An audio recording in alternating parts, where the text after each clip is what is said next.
On July 16, 2026, the White House announced the declassification of a massive tranche of intelligence documents. During a primetime address, President Donald Trump asserted these newly released materials prove sweeping foreign interference in the 2020 U.S. election, primarily orchestrated by the People's Republic of China.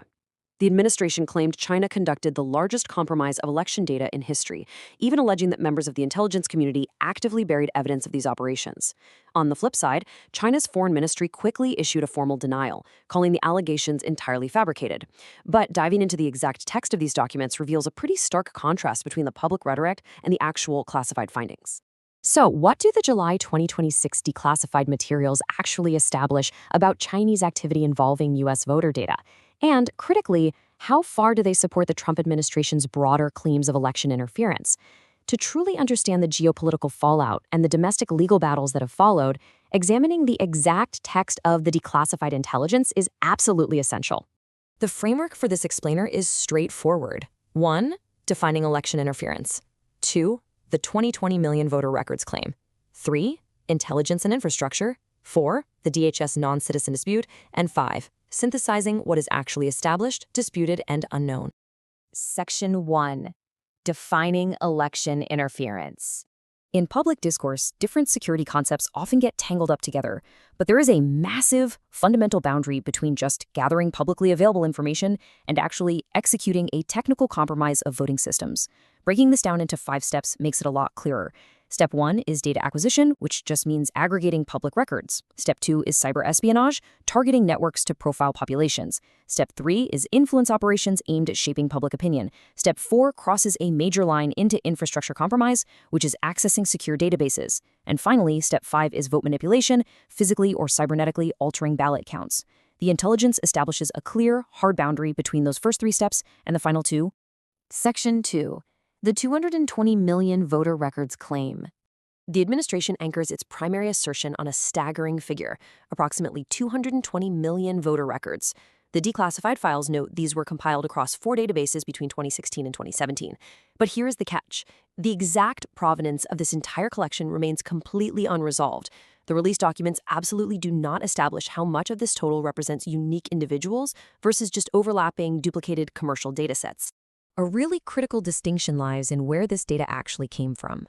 One specific declassified alert confirms that back in January 2022, a Chinese-linked actor downloaded state voter information covering the years 2013 to 2021. However, the explicit text of the document states this data was publicly available for download from the commercial websites. You see, in 30 U.S. states, voter lists are public records available for purchase.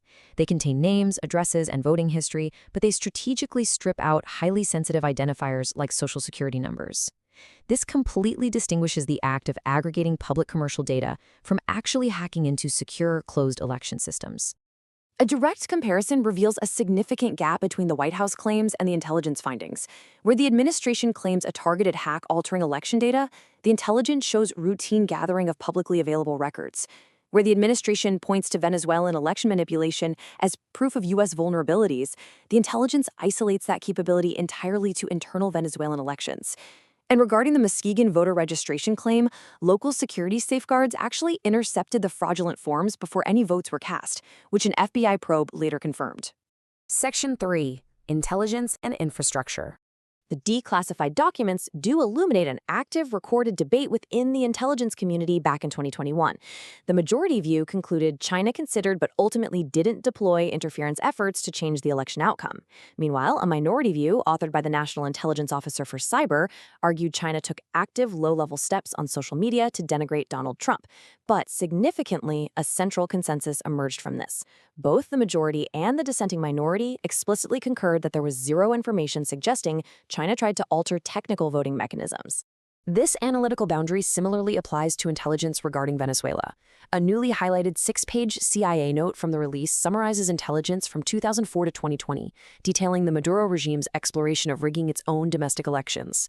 The administration used this to suggest U.S. electronic voting machines are inherently compromised. However, the CIA note specifically focuses on alleged domestic manipulation inside Venezuela, noting that executing such fraud requires total end-to-end control of the electoral process. The assessment absolutely doesn't establish any relevance or capability applied to U.S. election infrastructure. Then there's the 2020 voter registration investigation out of Muskegon, Michigan. The factual timeline demonstrates that anomalous applications were successfully flagged and intercepted by local clerks using standard verification protocols. The FBI took over the probe but later closed it because leads were exhausted and no priority national security threat or federal criminal violation was identified. State authorities confirmed 0 fraudulent ballots were cast as a result of these applications. The local safeguards actually worked. Section 4. The DHS non-citizen dispute. This brings up a parallel domestic controversy involving the Department of Homeland Security and state election officials. Following the White House address, DHS Secretary Markwyn Mullins sent warning letters to multiple states. DHS preliminary estimates claim 278,000 potential non-citizen matches registered to vote nationwide. But statistically, there's a huge anomaly here. Over 250,000 of those potential matches are highly concentrated across just 4 specific states: California, Nevada, New Jersey, and Pennsylvania. State election officials have formally rebuked these federal demands, staunchly defending their own state-level verification processes. The controversy really centers on exactly how DHS arrived at these numbers using the SAVE database. The Systematic Alien Verification for Entitlements database tracks immigration and naturalization status. It's designed to check benefit eligibility, not voter registration. Independent experts and state officials argue that comparing state voter rolls to the SAVE database generates a massive amount of false positives. It frequently flags recently naturalized U.S. citizens as non-citizens simply due to lag times in reporting. And the exact methodology DHS used to cross-reference these databases, it remains entirely undisclosed. Section 5. Established, disputed, and unknown. Breaking down the evidence separates documented facts from ongoing disputes. Under the confirmed category, Chinese state-affiliated actors did collect immense volumes of data, and the intelligence community definitely had a documented internal debate. Under claimed or disputed, the administration's assertion that secure infrastructure was compromised is completely unsupported by the release text, and the DHS matching methodology is actively disputed by state officials. And finally, under the unknown category, the exact provenance of the entire 220 million records remains unresolved, as does any evidence that acquired voter records were ever operationally used to alter an election outcome. The intelligence clearly establishes a profound distinction between aggregating commercial voter data and altering mathematical election outcomes. The current dispute highlights a stark interpretive divide between the administration's political claims and the intelligence community's long-standing assessments. As geopolitical fallout continues and domestic legislation stalls, one massive, lingering question remains. Will any future intelligence disclosures ever bridge the massive evidentiary gap between documented data acquisition and the administration's claims of vote manipulation?